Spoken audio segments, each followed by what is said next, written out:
Assalamualaikum warahmatullahi wabarakatuh. Hai teman-teman, kami dari kelompok 7. Di sini kami akan menampilkan sebuah video terkait dengan penggunaan plastik sebagai bungkus makanan.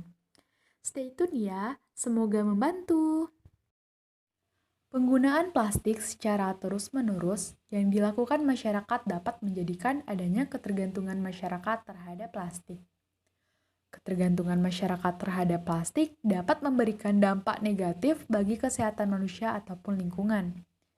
Rendahnya kesadaran masyarakat dalam penggunaan plastik menyebabkan keberadaan sampah plastik terus menumpuk.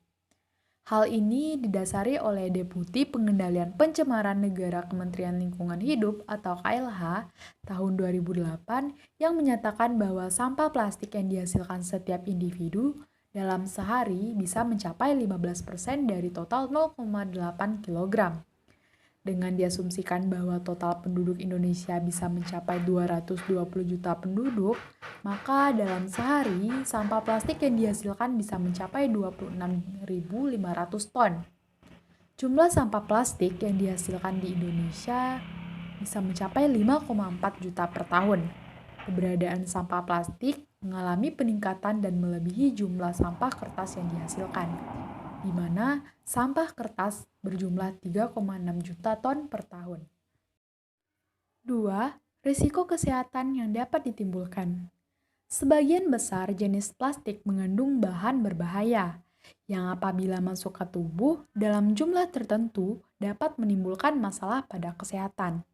Hal tersebut didasari oleh faktor-faktor berikut ini. Yang pertama adalah plastik mengandung bahan bisphenol A atau dikenal dengan BPA. BPA merupakan bahan yang terdapat pada sebagian besar plastik yang digunakan untuk botol minuman kemasan, makanan kaleng, dan juga botol minuman bayi. Dibandingkan dengan bahan kimia lain, bahan inilah yang paling umum terdeteksi pada tubuh.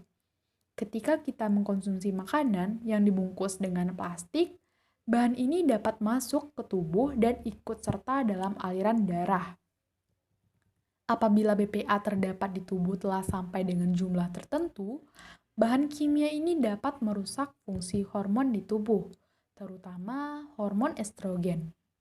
BPA juga diduga dapat menjadi salah satu pemicu timbulnya kanker, gangguan daya tahan tubuh, mempercepat pubertas, obesitas, dan bisa menjadi salah satu faktor risiko diabetes. Selanjutnya ada bahan kimia ftalat dalam plastik berbahaya bagi tubuh. Ftalat seperti halnya dengan BPA juga dapat mengganggu fungsi hormon. Dalam hal ini adalah hormon testosteron. Pada percobaan yang dilakukan menggunakan hewan uji, ftalat dalam jumlah tertentu diduga dapat menghalangi fungsi testosteron, sehingga mempengaruhi organ reproduksi pria dan organ lainnya. Tingginya kadar ftalat di tubuh bahkan telah dihubungkan dengan rendahnya jumlah reproduksi serta kualitas sperma pada pria dewasa. Pengaruh komponen ini juga dapat dilihat pada ibu hamil. Selain kedua bahan tersebut, Anda juga perlu berhati-hati dengan bahan lainnya seperti polyvinyl chloride atau dikenal dengan PVC. Dalam jumlah tertentu, PVC dipercaya dapat meningkatkan risiko terkenanya kanker, cacat lahir, gangguan pencernaan, hingga gangguan fungsi hati. 3. Bahaya membungkus makanan panas dengan plastik. Semua jenis plastik dibuat dari minyak bumi dengan campuran berbagai bahan kimia yang bersifat racun. Jika dikonsumsi kandungan bahan kimiawi tersebut, maka bahan kimiawi tersebut akan masuk pada jaringan tubuh. Faktor yang menyebabkan mudahnya perpindahan zat kimia tersebut karena lemahnya ikatan struktur plastik, yaitu hasil sisa monomer plastik.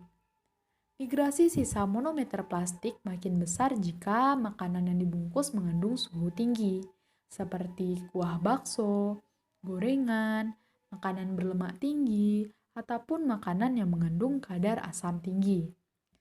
Perpindahan bahan kimiawi ke dalam makanan juga dipengaruhi oleh lamanya kontak makanan dengan plastik. Jadi, ketika makanan dengan suhu tinggi dibiarkan terlalu lama di dalam plastik, maka kontak sisa monomer plastiknya juga semakin banyak. Adapun risiko kesehatan yang mungkin timbul dari konsumsi makanan panas dalam plastik, salah satunya adalah penyakit kanker, kemandulan, kerusakan genetik, kesalahan kromosom, keguguran, dan cacat lahir. Hal tersebut didasarkan pada sebuah penelitian yang diterbitkan dalam Environmental Health Perspective, yang dijelaskan bahwa bahan kimia yang digunakan dalam plastik seperti bisphenol A, diglycidyl ether atau BETG benar-benar dapat menyebabkan sel-sel induk menjadi sel-sel lemak. Hal ini bisa membuat metabolisme dan memungkinkan bagi kita untuk menyimpan lebih banyak kalori dan menyebabkan risiko obesitas. Adapun cara-cara menghindari bahaya plastik pada makanan, yang pertama adalah hindarilah membungkus makanan panas dengan plastik. Sebaiknya teman-teman bisa menggunakan wadah yang berbahan kaca, keramik, ataupun stainless steel untuk tempat meletakkan makanan kalian.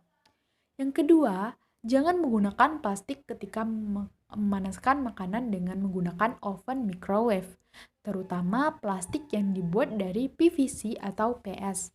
Gunakanlah jenis kemasan food grade yang khusus digunakan untuk oven microwave. Ketiga, hindari membungkus makanan dengan plastik hasil daur ulang atau recycle, seperti tas kresek hitam.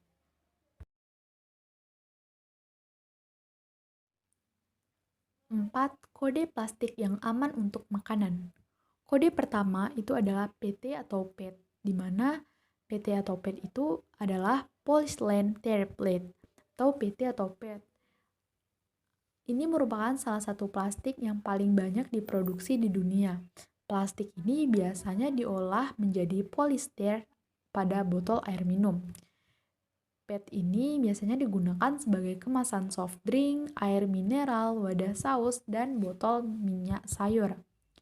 2. Ada kode HDPE. HDPE atau PEHD biasanya merupakan kepanjangan dari High Density Polyethylene, merupakan materi plastik yang cenderung keras, ringan, namun kuat dan tidak tembus pandang. Biasanya digunakan untuk kemasan makanan dan minuman seperti kotak saus, susu, jus, wadah sirup coklat, dan juga plastik belanja. Kode ketiga ada V atau PVC. Ini merupakan kepanjangan dari polyvinyl chloride, yang merupakan salah satu plastik yang resistennya secara biologis maupun kimiawi. Dua karakter utama PVC tersebut memungkinkan kemasan berbahan PVC ini tetap menjaga kemurnian produk di dalamnya, sehingga cocok untuk digunakan untuk kemasan obat-obatan. Kode keempat ada LDPE atau PELD. PELD atau LDPE merupakan kepanjangan dari Low Density Polyethylene. Ini merupakan salah satu jenis plastik cenderung lebih ringan jika dibandingkan dengan resin polistilen lainnya. Plastik yang satu ini dianggap aman untuk digunakan karena sifatnya lebih resisten terhadap paparan kimia. Cocok digunakan untuk penutup kaleng, pembungkus roti, pembungkus sayur-sayuran, dan juga lain sebagainya. Kode kelima ada PP, atau kita kenal dengan polypropylene. Ini merupakan salah satu jenis plastik yang cenderung kaku namun lebih kuat jika dibandingkan dengan tipe plastik yang lain. PP pada umumnya memiliki titik leleh yang tinggi sehingga cocok digunakan untuk pembungkus makanan pada microwave. Kode keenam ada PS. PS atau kita merupakan singkatan dari polystyrene. Ini merupakan jenis plastik tanpa warna yang memiliki tekstur cenderung kaku, di mana ini bisa dapat diolah menjadi foam.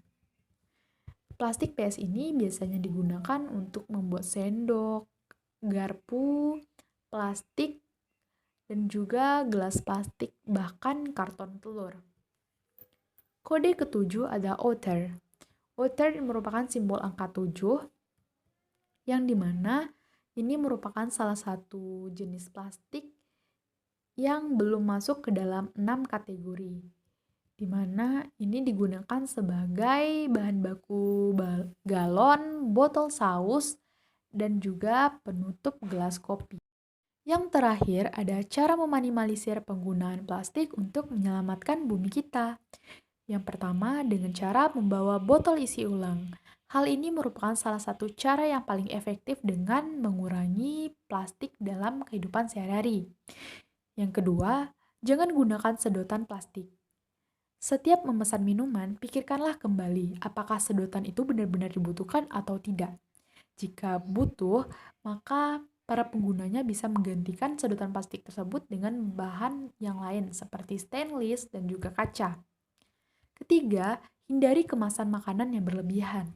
Biasanya saat belanja di pasar maupun supermarket, pembeli selalu mendapatkan kantung plastik untuk menyimpan sayur, buah-buahan, dan juga bahan belanjanya. Untuk menghindari hal tersebut, bawalah tas belanja yang berbahan seperti kertas dan juga berbahan seperti kain. 4. Jangan gunakan peralatan makanan yang berbahan plastik. Sebaiknya gunakanlah dan gantikanlah bahan tersebut menjadi bahan seperti kaca, keramik, dan lain sebagainya. Yang kelima, selalu bawa tas belanja. Yang keenam, beli langsung banyak. Atau ini merupakan salah satu cara yang paling efektif dengan cara membeli banyak dan dialihkan menggunakan bahan-bahan seperti toples dan wadah kaca. 7. Pilihlah toko dengan menggunakan kemasan kertas. 8 adalah bantu orang di sekitar kita akan sadarnya penting mengurangi penggunaan plastik. Jika selain mengurangi konsumsi plastik, teman-teman juga bisa berhasil membuat keluarga, teman, dan rekan kerja melakukan hal yang memberikan contoh yang positif. Oke, sekian video dari kami. Jangan lupa ya, tekan lonceng subscribe-nya dan juga beri like-nya, maka itu dapat membantu nilai kami. See you my next video. Bye-bye. Wassalamualaikum warahmatullahi wabarakatuh.